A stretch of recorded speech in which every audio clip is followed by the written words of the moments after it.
Ugh. Is there anyone on the planet who doesn't procrastinate?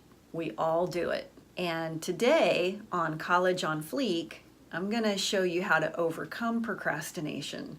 Now, don't sit there and say, I'll watch it later. Just go ahead, keep sitting on your butt. Watch it right now. Let me show you how to beat this thing.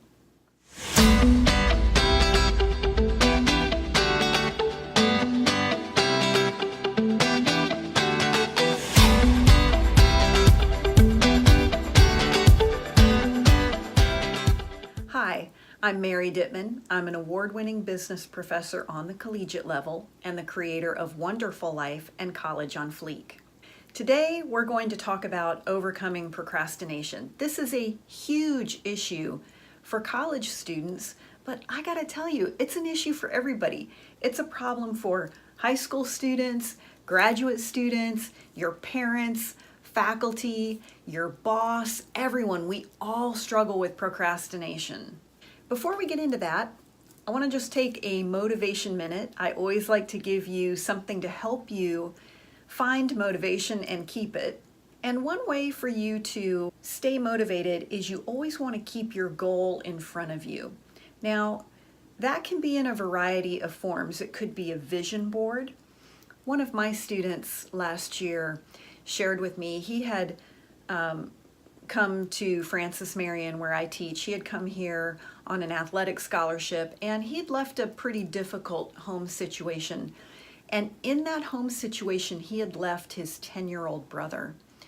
And his focus was, I'm gonna come down here, I'm gonna work, I'm gonna do well in school, I'm gonna make something of myself, and then I'm gonna go up there and I'm gonna get my little brother and I'm gonna finish raising him in a better environment. And he showed me his phone. His screensaver is a picture of his little brother. And he told me, he said, any morning that I would lie in the bed and I'd think, oh, I'm tired. I don't want to go to class today. Maybe I'll skip. Of course, what do? We pick up the phone and he would see that picture of his little brother and he said, no, I gotta go. Maybe that's a powerful why. You always want to keep your why in front of you. One thing that I use is a goal sheet. And I have 10 life areas listed. So things like my health, finances, family, personal growth. It can be whatever you want. And then what I do is every week on Sunday, I go through and I write down what is my goal overall in this area of my life, and what specifically do I hope to achieve this week in this area. It doesn't even have to be that. You could just take a piece of paper and just write your goals on it. But keep them in front of you all the time. Now, if you would like my form, I will happily send it to you. And it doesn't have to be pink. In fact, if you email me and want a different color, I'll send it to you and it won't be pink. And you can either put in the comments here that you want this goal sheet or email me at mdittman@marydittman.com, and I'm happy to share this with you. Now, in the last episode, I gave you a look at our 3-step study system, and every week I like to give you a study hack. So that was like all last week was an entire study hack. And you can always go to collegeonfleek.com. I've got a bunch of information there for you, especially the Study Smart Toolkit. And that's where I go in detail on this 3-step study system. It's free. I email it to you. It's a video tutorial. It's one-on-one, me teaching you exactly how to study, and I promise you it works. So hook yourself up and go to collegeonfleek.com and get that Study Smart Toolkit. Meanwhile, let me give you a success hack.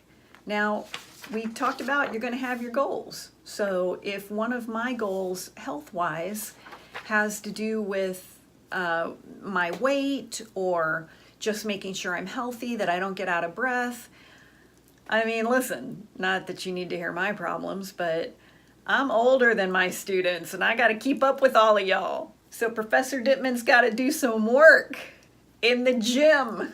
But that means if I have a goal, then I have to do things to achieve that goal. And that's where time management comes in. If it's important to you, you must make time for it. One thing that I know college students struggle with, and again, we all do, there are a lot of things in life to waste your time. And primarily, I mean television, Netflix, video games, the phone, anything with a screen just calls to us. And these technologies have a very addictive quality. I'm using that term lightly because it's really not a true addiction, but that screen time, we're so conditioned to it that it can really be hard to get away from it. But you'll burn up half your day online or on the phone or on Snapchat, and then you wonder why you can't get things done. So you have to get in the driver's seat with your time management and really be ruthless about it and get things done. One of my students one year, I love this suggestion. She was struggling with procrastination, and so she switched it up.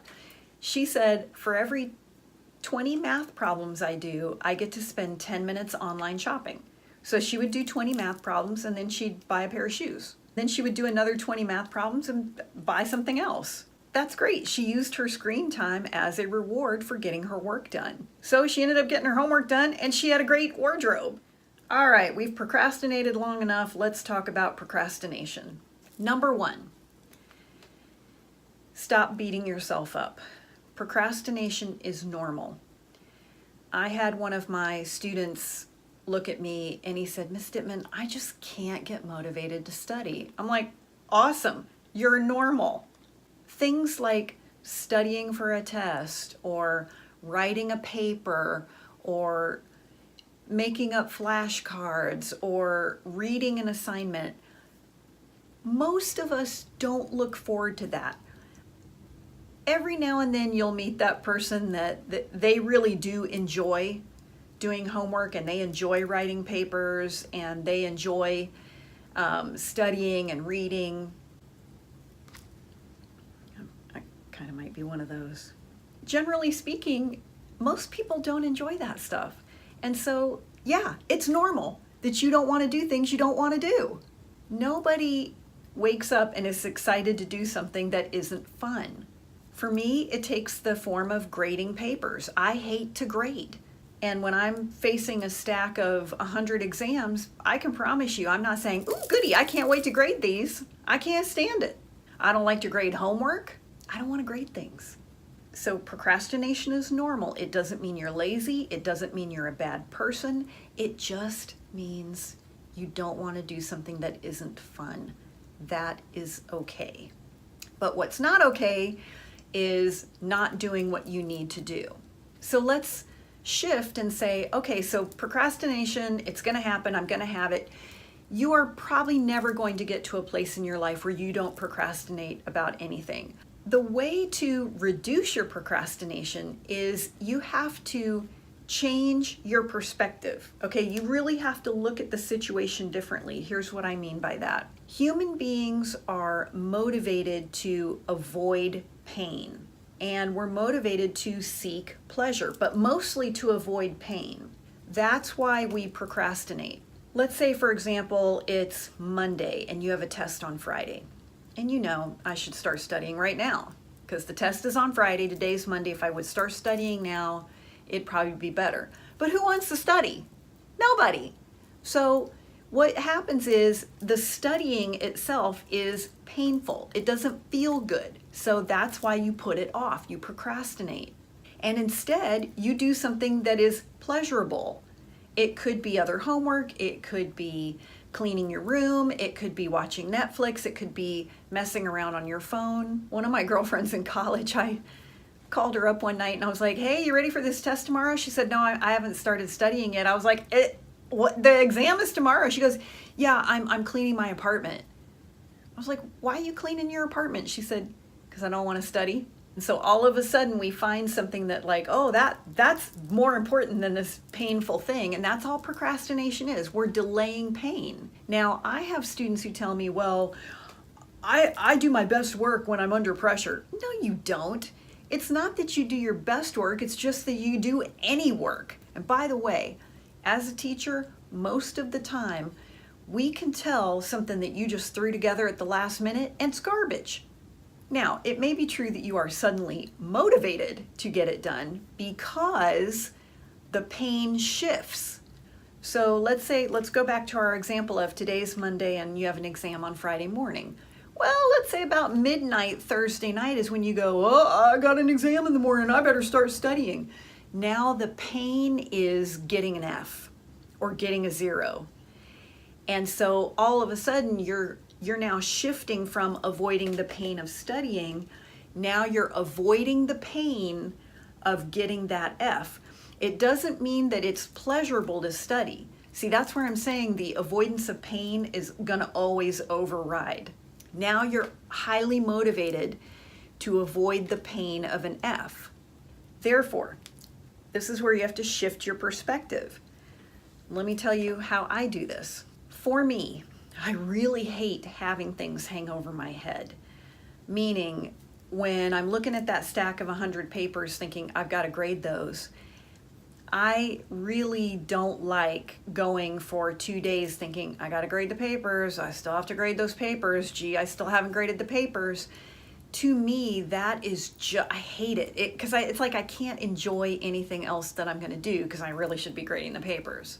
What I do then is I remind myself how great I'm going to feel when that is done. Part of what motivates me is I like to check things off a list. And so at the end of the day, when I look at a list and I've checked off all or most of it, that makes me very happy. And I enjoy getting something done and now I don't have to worry about it. It does not mean that I enjoy grading. It means that I stay motivated by remembering how much happier I will be when that project is done. My sister-in-law one time told me, she said, I want to get back to exercising. She has 2 small children, and she said, but I'm just so tired when I put them down for a nap. She said, I sit on the couch and I get on Facebook or Pinterest, and she said, and I'm just so exhausted. Well, yeah, when you have 2 small children, of course you're exhausted. I told her, I said, look, no matter what you do, you're going to be tired. And that's true for you as a college student. The truth is, no matter what you do, you're probably going to be tired. And for me, many times in my day, I think about it and I think, I'm tired and I don't feel like grading papers. But guess what? At the end of the day, I'm still going to be tired. So I ask myself, I can be tired and I still have to grade those papers? Or I can be tired and the papers are done. Either way, I'm tired. And I said that to her. I said, well, what if you went and got on the treadmill for 15 or 20 minutes? Because you're going to be tired no matter what. So you can be tired and say, at least I got on the treadmill, or you can be tired and say, and I still didn't do anything. And she took that and started getting on the treadmill for 15 or 20 minutes, and things like that really actually boost your energy level.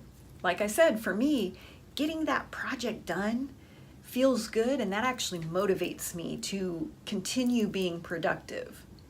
Whatever it's going to take for you, you need to switch that to a pleasure reward. Like I told you about my student who, she really didn't want to do her math problems, and so she would do 20 math problems and then she would online shop. She set up a reward for herself. And speaking of reward, that's my 3rd tip for you with procrastination. Reward your results. Maybe it's online shopping. Maybe it's going out with your friends. Maybe what you decide is, I'm going to get all of my schoolwork done before Friday, and then my reward is all weekend I can just have fun. And then I don't have this paper hanging over my head. But reward your results with whatever it is that would be a reward for you to say, hey, you know what? I didn't feel like studying on Monday, or I didn't feel like starting to work on my research paper 3 weeks early, or like I didn't feel like grading those papers, but I got it done, good for me, I should get a prize. I said that to my boss one time, he didn't agree. But really, like I said, the key is to understand when you're procrastinating, it's normal. And just understand, yeah, no kidding, of course I'm procrastinating. I don't want to do this thing. It doesn't feel good, it's not fun. And if it's something that you want to go ahead and get done, then you've got to start thinking about, but look how good I'll feel when I study more and I get an A, or look how great I'll feel when I get this out of the way, or I'm not having to stay up all night cramming for the test. And you've got to focus on what is the pleasure going to be, and it's easier to do that if you have a reward. I would really like to hear from you in the comments. Put something in there. Tell us, what are you procrastinating about right now? Remember, you can always go to collegeonfleek.com and connect with us there. And as I mentioned earlier, we have a lot of great resources for you at collegeonfleek.com. And make sure you join us next week, because we're going to be talking about the new FOMO. That's next week on College on Fleek.